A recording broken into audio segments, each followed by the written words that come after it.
What's up, guys? Back with a weekly weekend Q&A round 8. Doing this one solo. You guys submitted these questions to the request box over the last week, and today I'm going to answer every single one of them.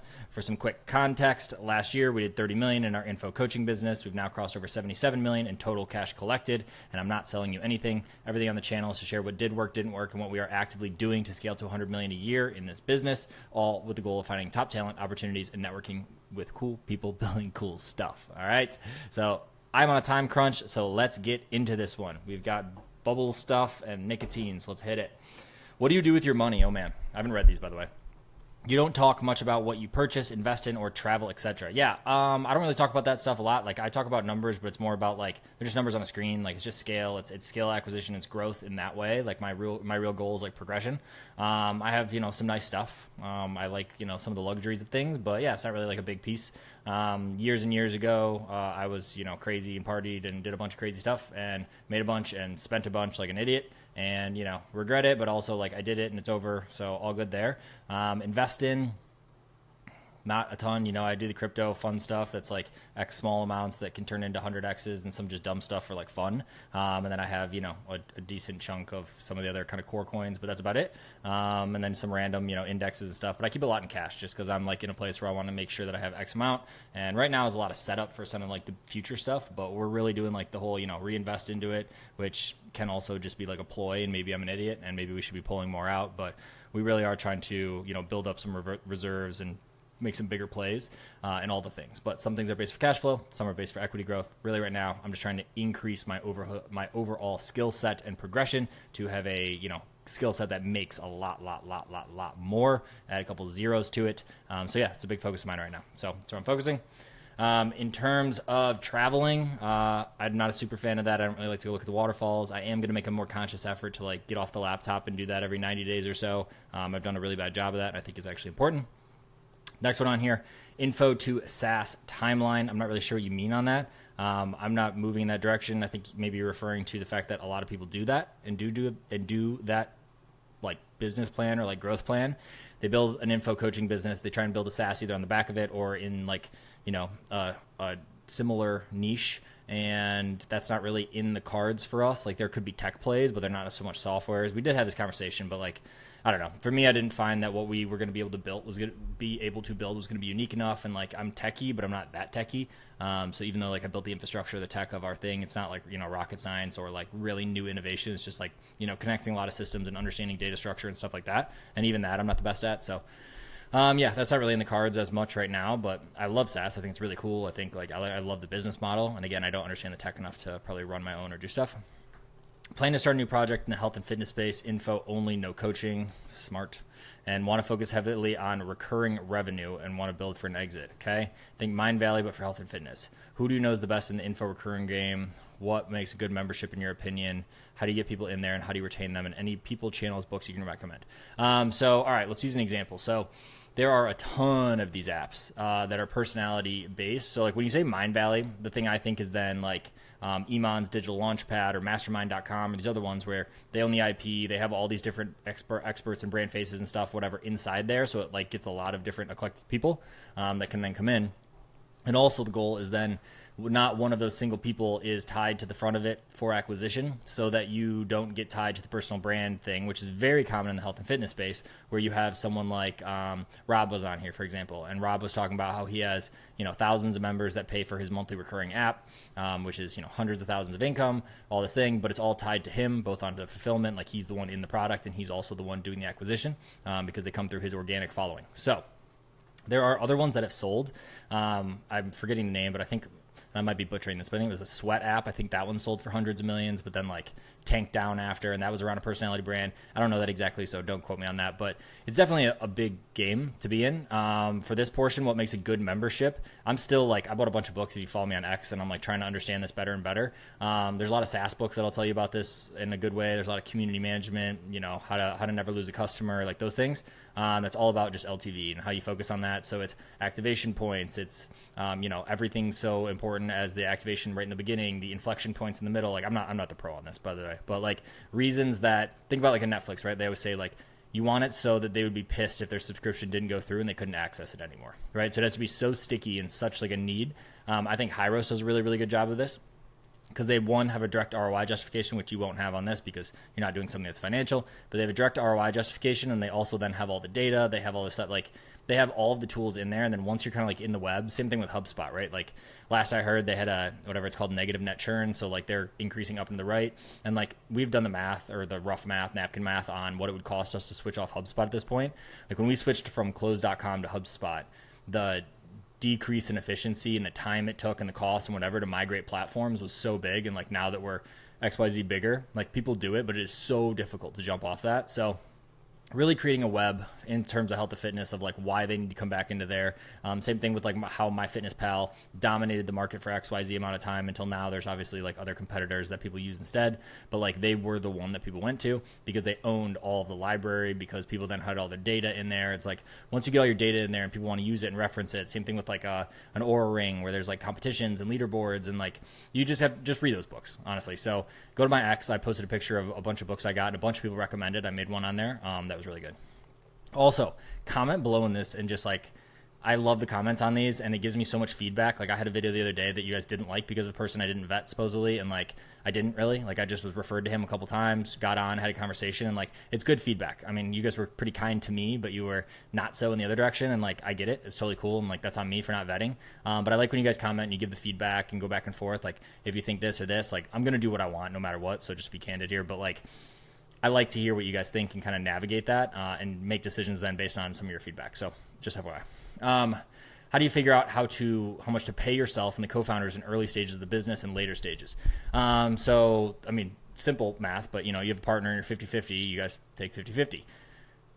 The not so simple is if one is like more operating and one is just owner, and there's like different agreements on that. Like you can do this literally any way you want. A big thing in info coaching is you're supposed to just take as much of the money basically out as you can that's safe. So, based on payrolls, based on expected expenses, based on whatever. If you have future coaches, you need to like factor in how much cash that's going to cost into the future, like all that kind of stuff. You need to be strategic with it.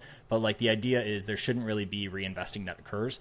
And when you reinvest, so like even back to this question, I don't know if I said this on this, but like, we're reinvesting back in, which really means we're just like keeping a lot of cash in right now, both for future expenses, both for growth that we're planning, all this kind of stuff. But generally speaking, like that's kind of dumb. And like we might be dumb doing it. Like I'll be the first to say, because generally speaking, info coaching, you shouldn't need to reinvest. You have money in, you have money out, right? You're selling XYZ, it costs you X amount to acquire a customer, it costs you X amount to pay a sales rep, it costs you X for fulfillment, and that's your spread. And like you take the rest out, that's for you, team, whatever. You need to leave X amount in the company, whatever number that is. You need to be, cognizant of that. I've heard people say, 6 weeks of runway. I've heard people say 4 weeks. I've heard people say, burn it and burn the boats and make more. And like, I don't know. So I don't know if I'm the best for that, but we basically just keep enough cash that makes sense as like essentially like working capital. But we don't have like an eCom business, for example, needs to keep a ton in there because they have inventory on shelves, they have working capital, like all the things they need inside the business. Info coaching is a lot leaner, so you don't need that. It's all just based on what you need to operate the business and like what needs to stay in there for it to continue to run and grow. If you have ad expenses coming up, if you have things like that to continue your growth, you need to leave that type of stuff in there that it kind of constantly always makes sense. But make sure you're just not on the hamster wheel where you like think you're reinvesting when really you're just like not pulling money out and just building something. Like, again, we did this at one point. So, and are kind of still doing this. So yeah. How do you know you've tested something enough before changing it? Completely depends on what you're testing. There's certain numbers and metrics of volume. So, 50 opt-ins or 500 opt-ins or, like for us, a lot of the time we tie everything back to the dollars. So even if something has like way more opt-ins in the beginning, that doesn't necessarily mean it's going to get more sales. And I use this example in a lot of videos, but I talk about how basically like you could have one opt-in that's like, here's how you're going to get this free car, and the other one's like, here's going to be the hardest workout of your life and you're never going to be able to complete it and it's going to take forever for you to get the body of your dreams. One's going to get a way lower opt-in rate and the other one's going to get a much higher, but one is going to get more sales because it's more congruent for what you're actually selling. So we tie everything back to the dollars. So in that case, you really just want to test it to what your conversion mechanism portion is. So if it's a sale, if it's a low ticket sale, if it is calls booked, if it's whatever, you can make decisions. But you usually want to test this a bit longer than you think because there's also other variables about, like if you're running paid, for example, if you have different organic pieces, like the content matters too. The context of what the content they're coming from matters, whether that's an ad, whether that's a certain landing page, whether that's whatever. So we usually lean a little further in this direction of like, let it run for a while to see what really shores out as the winner over, 7, 14, 21 days, depending on how much volume you're doing. But yeah, and you also like at some level, you kind of want like a pretty clear winner. more so than like 1 or 2%. Like, yes, those add up when you do them across a funnel, like 1 and 2s and 5s and whatever. But all to say, like, it is pretty important that you have like a clear winner, and you'll know when you have one. Do you offer insurance benefits to employees? Yes. If so, what do you offer and how do you do it in a cost-effective way? We've been looking to offer healthcare and it's expensive, correct? But I know it's attractive benefit for employees. So ours, we run everything through Rippling. We ran Gusto for a while when majority of the team was 1099 and just like the in-house like core team was W2. We flipped 5%, except like some of the actual like true contractors. Because we operated with everyone as contractors, and then we moved into like running the business where people were going to be employees and like where we had like actual cadence requirements and all that stuff. So at that point, we moved everyone over to W2 to like scale into the future. We actually did that all too early, in my opinion, because one, we didn't need the team to operate like they were W2 and like do the XYZ criteria because there's like legality to that in the US. And we were really, operating in a 1099 fashion. We truly were. So we moved everyone over, and then moved everyone into Rippling, W2, and then we use a tool that's connected to that. So they have like different offerings. So does Gusto, so does whatever. And I think where we landed on this the most recent time is we have like a flat amount that we cover per if they opt in, and then they can choose any of these plans they want that are like within XYZ criteria, and then they pay their spread. Up, down, all the way to like a little bit, like a couple hundred they pay. We pay our few hundred. If they opt in, they can either pay their couple hundred a month per pay period, whatever, and then, or they can like go up to like these much bigger ones, but then it begins to come out of their portion. Because different people do this different ways. Like I have a buddy that works at like a local large university, and they have like they have like full benefit, like craziness. They have like 2-to-1 401k match. Like it kind of comes down to you. Like there's like minimum requirements, and then there's like the sexier offers of them. So ours is somewhere in the middle / like higher end.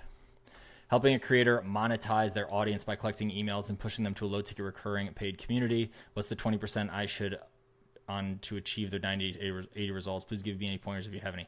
Yeah, so this is great. So by collecting emails and pushing them to a low ticket. So the other way a lot of people do this is push them to a free community first, so have a really good offer. Or if you're doing this, like pushing, I assume when you're saying collecting emails, you're doing some sort of free lead magnet. I've heard, we haven't really done it super. We do have free community and then a paid community and a low ticket. It's not recurring. And it comes with a community. So I kind of have some reference point here and like what our experience more so and what we've done. But I know a bunch of people will do a lead magnet, and then you're going to email them. If you get phone number, you can dial them. But to a low ticket recurring paid community, it's all about what the offer is for the paid community. Like, why are people actually joining this? What is the recurring aspect of it? Like, why does someone need to have continuing access and pay recurring? Like if it's a one-time education, it doesn't make sense, for example, versus if there's like a community or like coaching calls or growth that happens, or month 1, then month 2, month 3, like they get information that's different, they get access, or they grow in XYZ way. So they need different information. Like that kind of stuff is important for recurring, or it doesn't make sense to have recurring. It only makes sense to have low ticket one time, and then you can send them into a higher ticket if the offer changes. But yeah, I mean, I like the free community one a lot. I know a lot of people do Telegram groups. I know a lot of people do WhatsApp groups. I know a lot of people do like different ways to do this portion, because it's like all you're doing here is owning an audience. So there's also the people, again, like Rob, who I talked about in fitness, that pushes them direct to a low ticket recurring paid app that has a community, that has group code, that has like these different pieces of it. So 80-20 is that. So make sure that you have good CTAs in your stuff. Make sure you're providing a lot of value here. Make sure you have a good offer for the free thing, for the lead magnet. Make sure you have a really good offer for the paid thing. Make sure that the recurring paid makes sense to be recurring. But yeah, hopefully that was helpful. What are the top 3 problems, issues every info business faces and has constraints about? Why do they have those issues and how to solve them? Oh man. Top 3, consistency is probably a big one. Hamster wheel of content, even if it's paid. A lot of the time it's a hamster wheel of content. Consistency in inflow, stickiness, or LTV is a big one. So once people come in and buy an info thing, they don't buy something else because you don't have another offer that makes sense, or you don't have the ascension, or you haven't achieved it. So it's very difficult to sell the next layer, because what's the next layer? Which is also stickiness. I don't even know if I've said 3. I think I said 3, but let me think of some other good ones. What are other issues that people have? They understand one portion of the business, not another, which isn't necessarily an issue. But like, for example, someone really masters organic, but then has the organic issues that can maybe be solved by paid, but they only understand organic. Same thing with paid. Like for us, we're very, very heavy on paid and haven't really cracked organic. So like we have the issues of costs and consistency around, we get really good consistency, but like when it goes, it goes. And like, that's an issue. Yeah, I mean those are some good enough ones. And Sultanic, OG, he's a G. Nothing Held Back Facebook group. Check it out. I point like tons of you guys in DMs over there. It's a lot of media buyers, copywriters, offer owners, like people who are kind of like run the internet behind the scenes of the offer game. And it's a huge group now, but he has a couple paid communities, and I'm in DMs with him right now to set up a call. So, or a video for YouTube. So we don't know when we're going to do it because we're both, or he's got a lot of things on the plate. So we'll see. How to make a mid-ladder ascension seamless. I want to run a low-ticket AI info product, a mid-ladder, and then my main agency. I have the low and high figured out. Why? What's the middle? So you don't need a middle.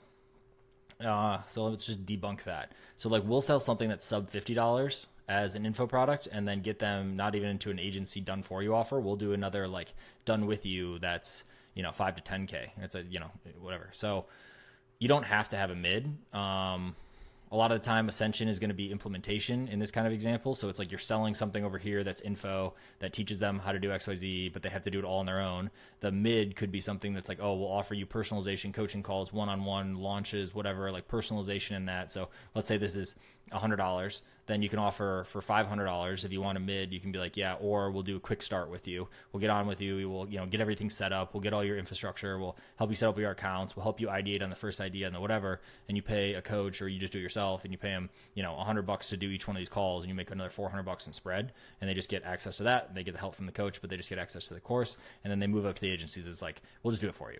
They'll just do it for, 25 G's or $5,000 or performance based or whatever. So it's pretty easy to do those, or simple, not easy, pretty simple to align those, because it's just like, what is the next layer of implementation for the same information that exists within here? And that's how a lot of these guys do it. So again, back to Alan Sultanic, he has that in Automatic Clients was his like big launch to the space, or his big launch where he was actually like on the front of it. He's done massive launches. In one of your previous Q&As, you mentioned some guys who have built out branded Instagram and TikTok pages and sell them for tens of millions of dollars. Could you elaborate on how buying and monetizing those pages work and how they ultimately exit for that much? Okay, so what I had said was that I knew people who built these that are kind of like more local to where I'm from, and the guys crush, and like, yeah, it's cool. Like they've just gotten really, really good at it. And so I've heard, like I've talked to them a couple times and heard some stuff, and like they crush, and I respect it a lot. But I then heard them and then other people in like the space talk about how some of these bigger ones have sold for tens of millions of dollars when they build up a big brand. And I'm forgetting the name off the top of my head, which completely defeats the purpose, but there's someone that built one up that was really big in the sports niche and sold, and they sell to kind of either some of these like bigger conglomerate media companies, or they then get brought under those and then get, comp plans that do that. But they build up these massive brands and then have authority and audience where they can then monetize them through ads, through attention, in whatever XYZ way. They have partnerships. They have like all these different things that they can do to monetize, because they have an audience. So it's the same way that if you just have a big, your own organic audience, these guys have them under branded pages. So they're like, faceless-ish, right? And a lot of them are actually full faceless. And they're doing things around sports, or they're doing things around science, or they're doing things around, XYZ thing, dogs, whatever. And they build up these big pages, and those have big monetization that they can make. And so, so same thing with once you get into that game, they have like usernames that sell for crazy. Like, someone messages me and like, oh, I have this list of usernames for sale that are anywhere from like 2K to like, 40K. And they flip usernames, they sit on usernames and sell them later, like all this kind of stuff, or handles, I guess. I don't even know what they call them. I'm not really in this game. But yeah, so we bought one way back when. Actually, a really funny story about this. I had heard about those guys doing it. I was doing some other random stuff, trying to like build pages, trying to like figure out online while also just doing a bunch of things and being an idiot. And I had some buddies that found one, and we bought one that was in like the outdoor like van niche, and we had someone come in, and like that was kind of like a partner. It was like the wife of one of the guys, and she came in and did all the content for it, and we built up this thing like hundreds of thousands of followers like relatively quick, which is nothing nowadays. I know people like fucking speed run to millions, but like I don't know, it was cool for us at the time, and I was probably like 21, which again was like early on in my online internet world. Probably actually I was under 21, but that was early in my online career. Now you guys are fucking 17 and making like $1 million a year, so shout out you guys. But we built it up. We got it like up to these big numbers. We had like massive celebrities reaching out that were like, oh, we want to rep it. We had like XYZ people, let's just say, that wanted to like wear the shirts and do all these things, and like country people, country stars, and like all these things. And we were making swag and all of that, and all of a sudden we couldn't log in. And we're like, what? Like we couldn't log in. And they had changed it all over to us, and we were such idiots. We didn't realize that people could reclaim usernames and reclaim accounts when they owned the original like Gmail or whatever it was, or whatever email account. And we were so stupid, we didn't get the initial email. So we lost the account, and they took it and they monetized it big, and then it got flipped out, and then they tried to make one under another brand name, and it just kind of like flopped, and it was a pain. So side tangent. Dude, this guy's crushing. Okay, I'm not gonna look at that now. I'd love to know about books that shifted the way you think about your business and life. I have some OG stuff. I got put onto all of this when I was like 15 into like the personal development game, and I read all the books, and I was so jazzed and hype and like kind of a douche and just like ego-y and whatever, and I was like stoked about everything and like big vision and all this stuff, and I had zero skills. So it like torched me, and then like life just happened, and like I was an idiot, and I didn't really learn skills for a long time, and then I flipped it on its head and then went full skills with no mental, terrible like insecurity, terrible like mindset, all of that stuff, and just like only did the skill oriented things. And then just fucking lived in a cave and like just worked for a long time, and like a lot of other stuff. Actually, I was not just working, but I was just doing the skill thing and not having a good mindset, all to say. So some of the big books though I've revisited in the mindset game, and some of the courses actually reintroduced me. So like Becker had a really good one at the time. There's a lot of guys that came out with them that like basically put as a pillar in their program that like mindset was so big. And so I watched a lot of that, kind of got back into that game. You know, what's your morning formula? Like even if I didn't have a morning routine, it's like reviewing these goals, actually setting them, actually, you know, jamming them, putting them in front of your face. And like I have still sticky notes like to this day that I put in front of me that are like, what are the next core goals? And I keep them like by company, for personal items, for stuff like that. So I think all of those have been released now on YouTube, but a lot of people have like synthesized them down. I'm a big believer that, you know, nothing's really new. It's just kind of like synthesized and what people's perspectives and how they package it. So a lot of those, and then there's some core like original books, like some of the, you know, See You at the Top, Zig Ziglar stuff, some of the Psycho-Cybernetics, like some of those like OG ones. I have 10 of those that I were probably in the first 20 books I ever got that I, you know, in this era of life that I have. And then I have a ton of skill-based ones that I don't really like. I really only like story biography stuff now, and then anything that's like time tested. So like OG marketing stuff, OG mindset stuff, and then everything else is now podcasts, YouTube videos, paid courses, all of that.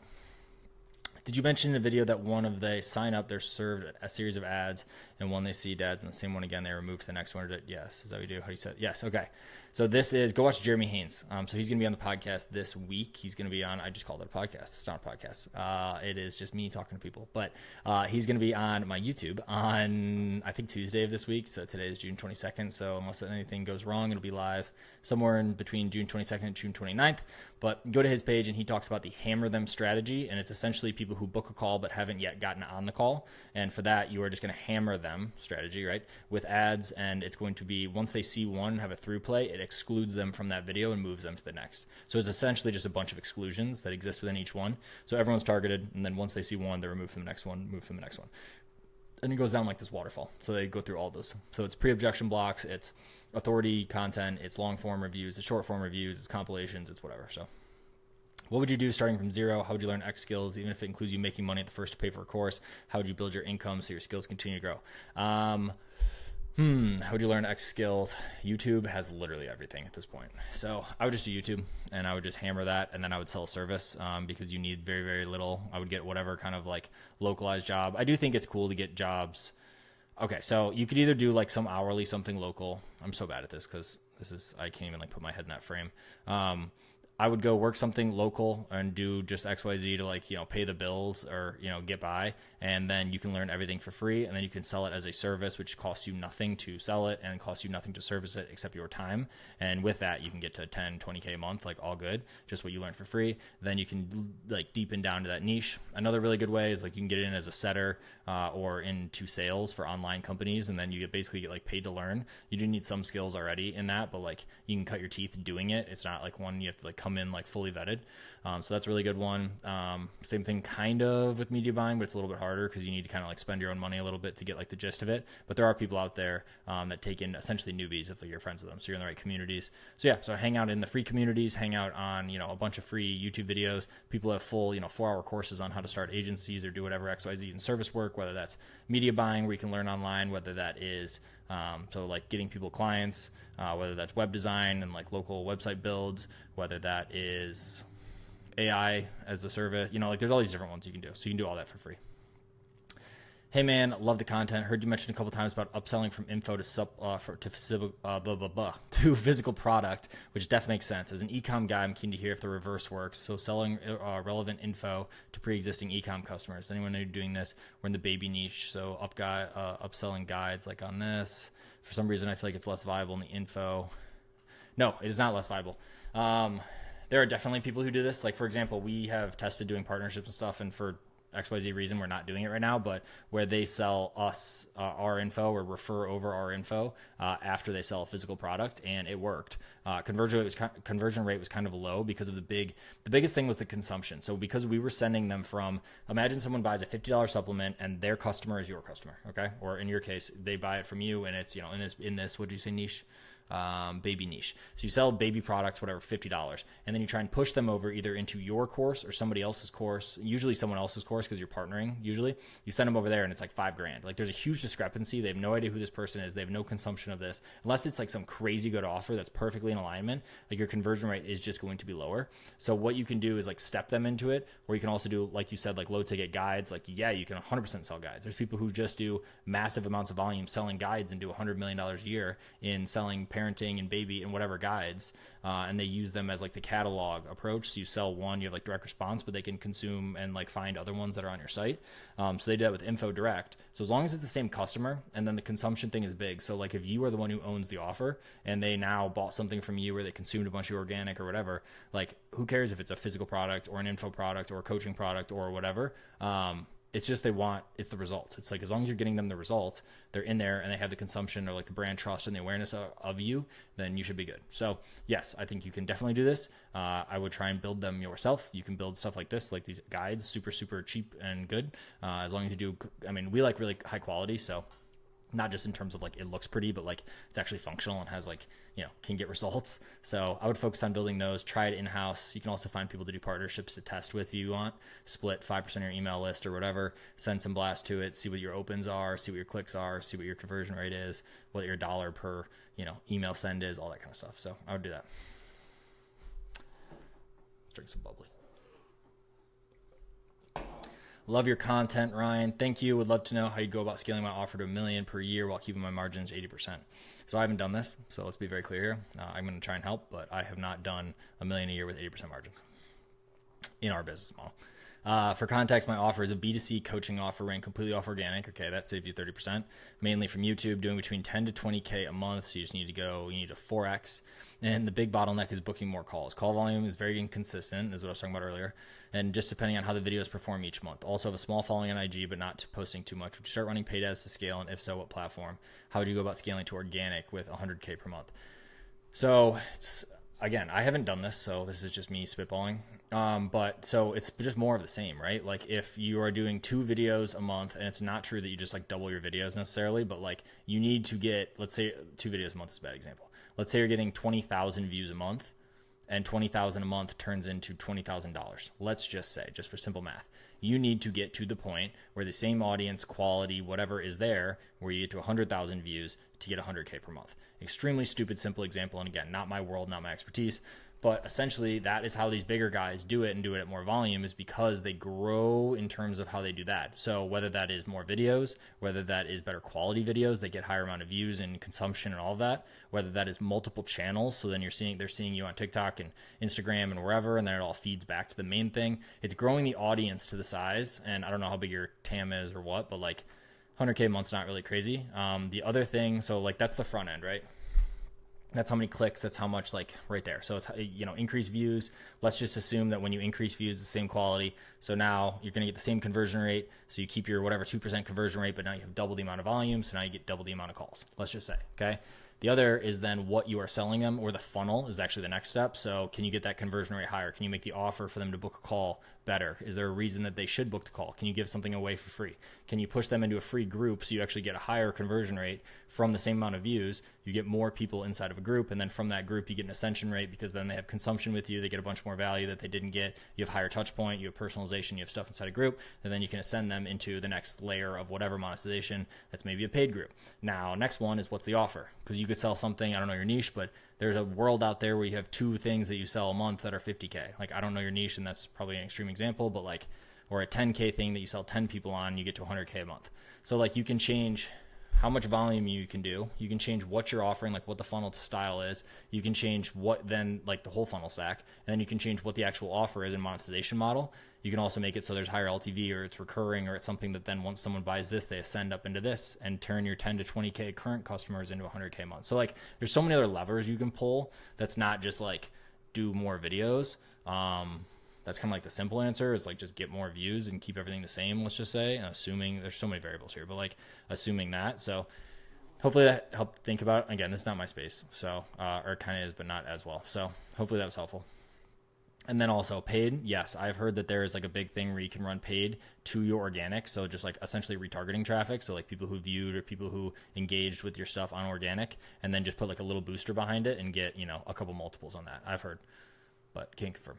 Love the content. I binge watch all your videos. Jeez, you're the reason I have watch hours. We're running a leading regional Eastern European and MMA gym. Nice. We have top-notch coaches, a couple UFC fighters, and a bunch of good prospects. Cool. We're currently running a low-ticket community in our country and have a great local presence. I would like to run a high-ticket offer, and for this, I believe we need to target the states and make it for recreational people. As pro fighters typically don't have the money, and high-ticket coaching isn't common in our region, so it would be more of a fitness basics questions. Do you know of any similar offers that are working? I would like to test it with paid ads. What budget would you recommend? How would you approach this? First off, congratulations. That's amazing. And thank you for watching. I appreciate the kind words. So I will say low-ticket community is what you're currently running.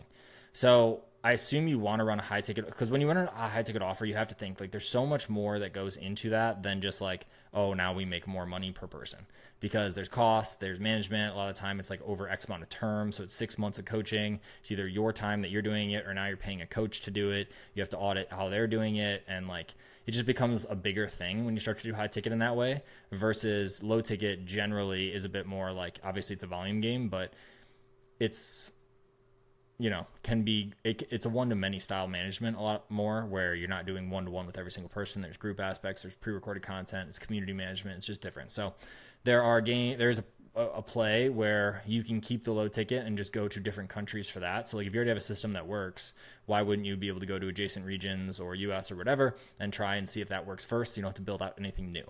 So you can test different regions, test different places, keeping your exact same offer stack. You already know how to convert on, you already know how to manage the people, you already know how to do all the stuff for the current offer. So that is like less complex. Next is you can do paid within that region. I don't know if you said you did that, but trying to do that. I don't know if you said all. I think you said. Yeah, we have great local presence, podcast, Instagram. Cool thing with that kind of stuff is it can be multi-regional. I don't know how much of your stuff is based for that specific region, but that's important to know. And then next piece of that is offer stack. So there are other ways to make money that are more productized. So like I said in one of these prior questions, but where people are saying, oh, like a mid ticket. So you can have mid tickets that are maybe, I don't know the fighting space well enough. But where you can do how to do XYZ, that's like a course that you could actually sell for $500 or $300 or whatever, that you could do more volume on. That's like a really good offer that has no operational bloat, because all you're doing is giving them login access to a course and like XYZ, maybe a different community or support. So yeah, you just have to kind of come up with the offer stack. I think maybe that would be a little bit better. I don't know of any similar offers. I can try and find some. DM me on X, and maybe I can see if I know anybody, or like if I can share it in a good way that'll find some people that you can model off of, that are in obviously like a little bit different niches but similar. Paid ads, paid ads could work. Again, I don't know what you're running local. I kind of need some more context before I just like give a bunch of my opinions, frankly. What budget would you recommend? $50 a day. How do you approach this? You need a proper funnel that actually converts paid traffic. I don't know if you're doing everything with organic. So yeah, I would do that. I would start with just trying to see if you can take your current system and just doing it in other regions.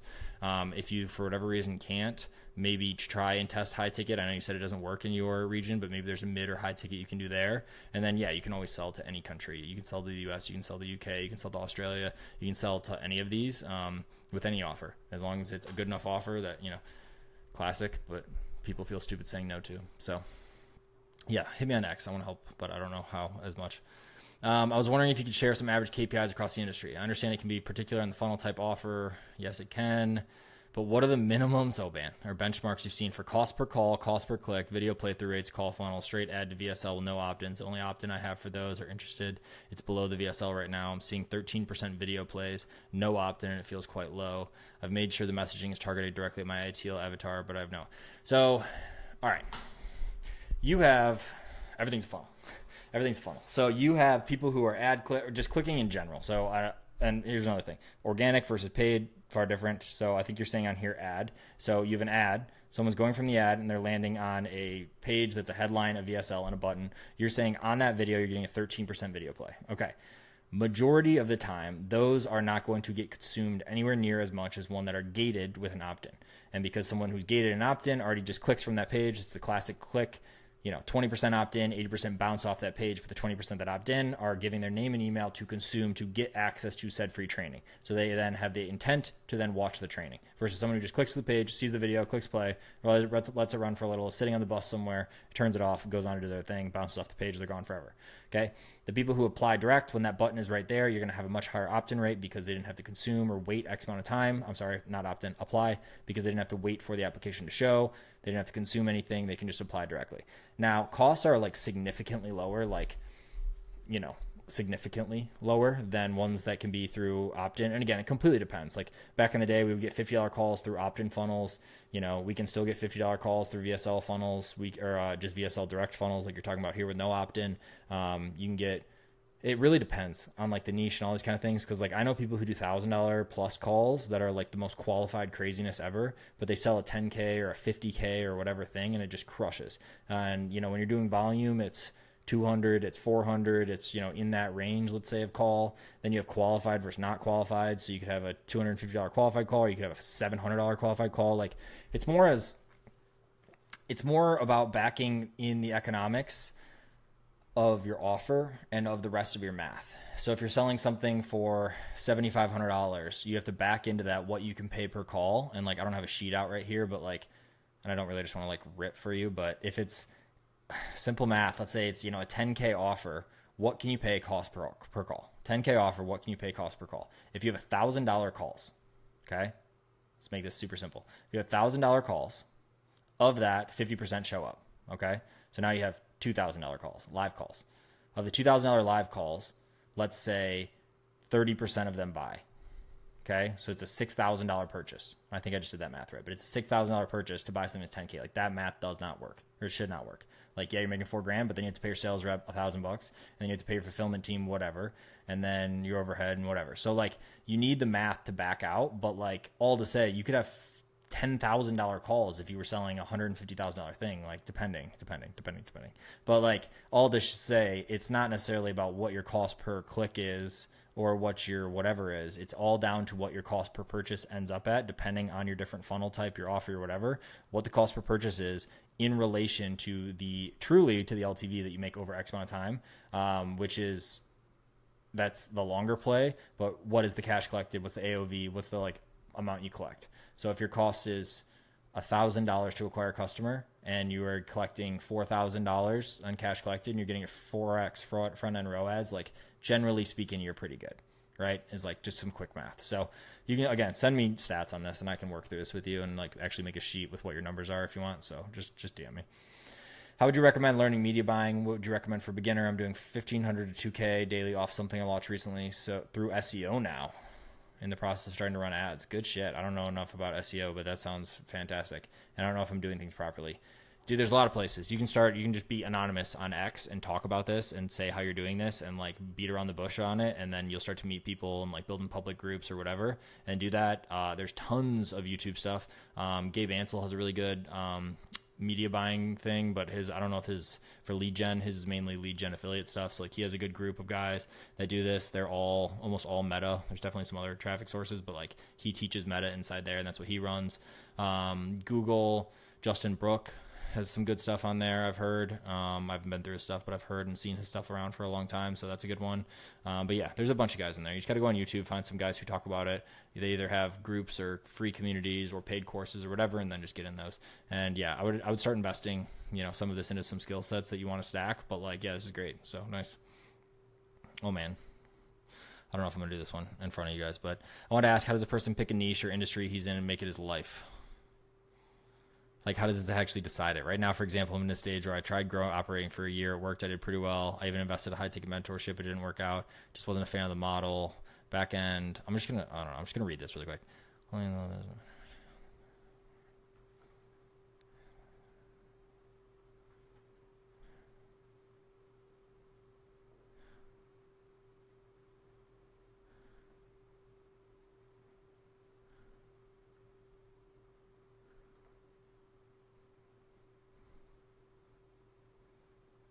Sorry, guys.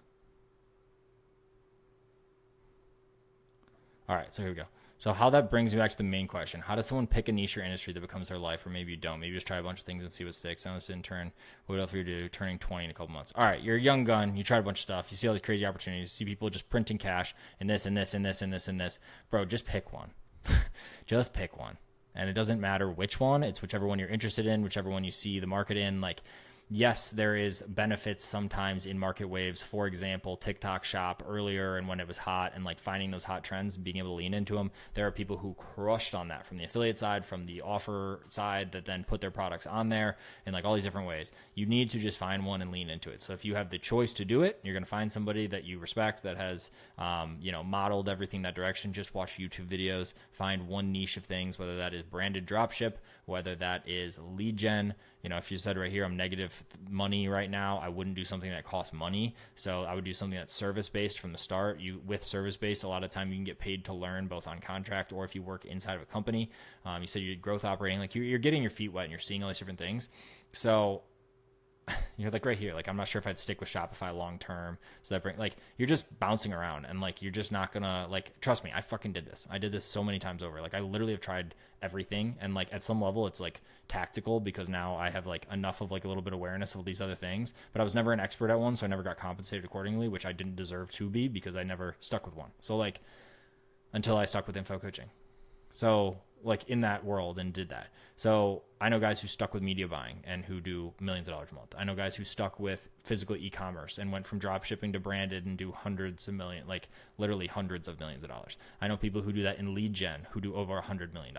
I know people who do, like, dude, you can do it in any single business ever. It's just like you have to stick to one and you will learn some of these ancillary skills. But like I actually saw this one down here when I was reading that. Do you ever worry that your business won't be sustainable or work over the long term? I have a fear that it's great now, but what happens if 10 years down the line? It's like the same thing. And same thing with this, picking an industry. Like, you just have to pick one. And dude, like 10 years is so long. Like, yeah, of course AI is going to eat up XYZ thing. But like right now, what you can do is stack your skills and become a more tactical individual and like someone who can produce income, someone who can produce results, someone who can be accountable to themselves for saying, oh, I'm going to stick to this and get this to $250,000 a month and not jump ship when it's at 25K because this other thing seems shinier with a bigger market. Like all of them have the opportunity to be large. All of them. All of them. Lead gen, affiliate, SaaS, agency, info coaching, like any single one of them in that little world. And then that's like this big of the internet. And then there's all these other things. And not to say that like you should go look at all these other things because you have enough to look at, but like literally pick one of these models and just stick to it. Kids stuck the meme coins that stuck in that and then met the friends and then created the groups and then did all the stuff and whatever. They make money on info coaching through the meme coins and then they fucking print and make 20 to 50K a day every day on public trade. Like there's people who just did that. And because it was fun and they were hanging out with their friends after Fortnite and they just started meme coining. Like there are people who, like I talked about those younger guys I know that like fucking crush and all they do, or like the piece of them I know, which again is not like I think they're amazing, is like do these Instagram growth pages and all this kind of stuff. And it's like, that's fucking sick. And like they just stuck to it and now they're like the big wigs. And it's like, okay, cool. These guys that are in eCom had 2 businesses that got to a couple million a month. Cool. Now they're at, 10, 15 plus a month and they just stuck to eCom because they understood it and then they know the nuances. And it's like, you have to get past that whole like 80-20 to become really good and become the next. You have to be the, 99-1. You have to know the nuances. So like, just fucking pick one. And like, this is no shit on you because dude, I did this for 10 years or 7 years. Where I just like weaseled around and just like, oh, what should I do about this or this or this? And like didn't focus. And you just got to pick one. Just right here, you said you just got to stick to one thing. And all these, like a focus tool can be whatever. And like, just pick one. I'm done talking about this, but like, yeah. And DM me. Picking an industry, kind of similar to this is just pick one. I mean, that's actually different. So picking an industry, I have a very good example of this. So I was learning the info call game, the VSL call funnels, the whole thing. And I partnered up with a life insurance agent, and I was like, oh, I can easily do this. And I did, and I easily did do it. And we picked an industry that he was familiar with, because that's like what you're number one supposed to do at some level. And we picked architects because he used to be an architect in the past, and then got into life insurance. We built the entire thing around architecture. We used a little architecture language. We branded the offer/company as architect. Turned this thing on, didn't even pay on ads. We did LinkedIn outreach because it was so targeted at a specific job and industry. And he got such, $12 calls are coming in. He gets on the phone with all these people, and he has so much to relate with them. You can talk to him for hours about insurance and all this whole thing, all to come back in the end. The offer he was selling them, they couldn't afford, because generally speaking, according to XYZ and the people he talked to in the industry stats, if you look them up, is like architects are not a high paying industry, and there's like the top creme de la creme. Like anyone can do it. Based on my last message, there's guys who make tens of millions of dollars as architects, I'm sure, and definitely I know guys who make millions of dollars as architects. But all to say, the general population of who he was targeting with the one offer, because he was selling a specific product, which is also a no-no. It's just trying to jam one product and try and sell it to somebody versus finding an audience and building something for them, like we do in info coaching a lot of the time.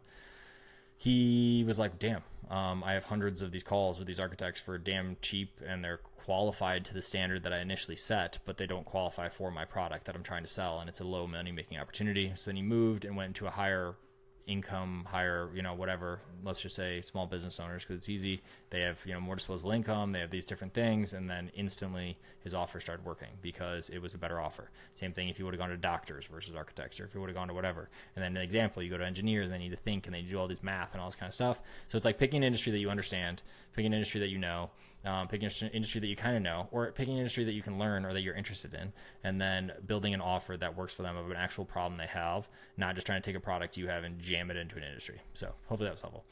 Do you ever worry that your business, yeah, this one I already talked about. But yeah, my whole thing is like, just lean in. Like a lot of the time you're not building these things to sell, so it doesn't really matter for 10 years down the line. So it's all about the cash flow you can generate right now. And then as you learn, the skill sets will stack so high and so fast that you'll be able to see this next vision. And if it's just a cash flow thing, and then take the cash from this and go into something that's not going to be affected. The 10-year timeline is always moving. 10 years is always 10 years from now. Always. So things change tomorrow that you can access and leverage that, could burn it in 10 years, but then you could use it inside the business that then would make it so you wouldn't, because now it's inside, right? And it's no longer a threat. It's now a strength. So yeah. What exactly is media buying? Media buying is the act of paying for ads. So that is, a media buyer is someone who clicks the buttons inside Meta, Google, whatever, TikTok, and buys ads. So they usually have someone who does the creative, or either they do it, or you need creative and you need copywriting. Media buyers going in there and doing the targeting, the optimization, the budgets, the stuff like that. There's a bunch of stuff, and people go like crazy cracked on this that are like campaign structure, scaling, testing over into scaling, like all these different things. So there's like complete gurus of this that spend literally like millions of dollars a day on ads. That do direct response ads. I know guys, I don't know anyone who spends that much, but I know people who spend hundreds of thousands of dollars a day that only do media buying, and have someone who does creative, they have someone who does copy, they piece and part it all together, and all they do is media buy. And they're usually actually pretty good at the other two. They're really good at copywriting mainly, and math and stuff. So improving messaging on ads in VSL to get higher quality prospects to increase our prices. Improving messaging on our ads in VSL to get higher quality prospects. Okay, to increase our prices. Interesting. As you're improving messaging, we know that the cost per booked call will increase. What other things should we optimize for? Be aware as this test occurs. As you improve messaging, I don't know that your cost per call will increase. So like an example of this is like if you niche down, sometimes yes, but sometimes no.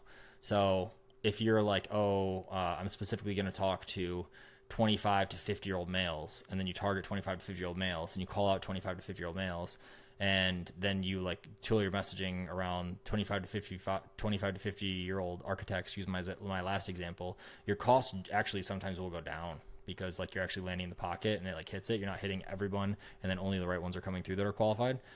So not necessarily with the messaging to increase the costs. Sometimes if you're like, and you have to make over $200,000 a year and whatever, yeah, your costs will go up, but like, it's pretty silly for someone who doesn't hit XYZ criteria if you're direct calling it out or saying like, don't apply if you're this, this, or this. Only apply if you're this, this, and this. Headline across the top is only for 25 to 50-year-old architects that do this, that make over $200,000 a year. Like, as long as you can try and like filter them out as much as possible, that sometimes of course will increase the cost per, but your quality is in alignment with that. So you have to make sure that your math backs out. So back to like the one I talked about up here somewhere, up here, you need to make sure that your math. So you have to be selling something that you can get 2, 3, 4x or whatever on the average in cash collected versus your cost per sale. And that's just like some rough numbers. So I know people who run at 1x but have a big back end on their thing. You just need to know your numbers. So to make sure that the math works when you have a higher cost per book call. But yeah, if you have people that are in pocket that the quality is good for, that they show up for the calls better because the framing's all around it. Like if you have congruency and continuity throughout your entire funnel from A to Z, you have like a higher throughput. So more people will show, more people will close, assuming that everything continues to be in alignment, the offer is good, all that kind of stuff. So as you improve messaging, just make sure that it carries throughout the entire funnel. Make sure that you know your numbers and your math and that you track what you had before and then what you have now. So if your cost per call goes up, your cost per call goes down. If your show rate goes up, if it goes down, the messaging on your show rate is in alignment. The messaging in your emails is in alignment with this new messaging, like all that kind of stuff. Just make sure you have like a real system. So yeah, hopefully that was helpful. These were good. So thank you guys. I appreciate these. If you guys have any other ones, I do these every week. Next week I'm at a bachelor party, so I'm going to see how this is going to go trying to do these. But I don't party, so it'll just be a bachelor. So www.ryanclogg.com/request. You can submit some more of these. I also just made a new one. If you are in info coaching, if you're in info coaching, gosh, I cannot type right now. You can go to this and fill out this survey. I'm trying to gather some data on where people are at that follow me, that where they're at with cash collected, where they're at with current constraints, what kind of offers they run, all that. So this would be super helpful if you guys want to fill that out. Just trying to gather some info. I have contact info on the end if you want me to reach out, or if you have any interest in that. If not, you can just not put your info and that's fine, or your contact info. But I'm still trying to gather the data. So daily update. Today's day, I think 102 in a row of doing these. We're on pace for around 3 million this month. We've had some bumps, which is not great, but I'll get into that more on the end of month review. Got some really good interviews, people coming on this week. But yeah, I'm out of pocket on like half the week. So I'm going to try to make sure I'm dialed and that I can get some of these out. Might have to double record on some days so they're live. Might have to just rip them from the car. So we'll see how it goes. But appreciate you guys. I was going to stop at 100, but I'm going to keep going. I'm working on something big, which I'm very excited about, and I will announce on here once it's ready. And until then, I think I'm probably going to rock daily videos, then probably go to like 1 to 3 a week with some like really, really big bangers. That will be super helpful, both guests as well as like some big, true, good updates around systems and things. We're running like 6 or 7 funnels right now. I can do a full update and review on that. We have some big people changes that are happening, complete new structure. Like, it's just always evolution. So just trying to make it to get to that 100 million a year biz in info coaching and then hit exit velocity. All right. So I appreciate you guys. 52 minutes in, ryanclogg.com/doc. You can see all the past videos, interviews, stuff like that. So I will talk to you guys soon. Comment on this one 50 if you made it to the end, 52, comment 52 if you made it to the end. And then yeah, hit me up on IG or X. I appreciate you guys. Bye.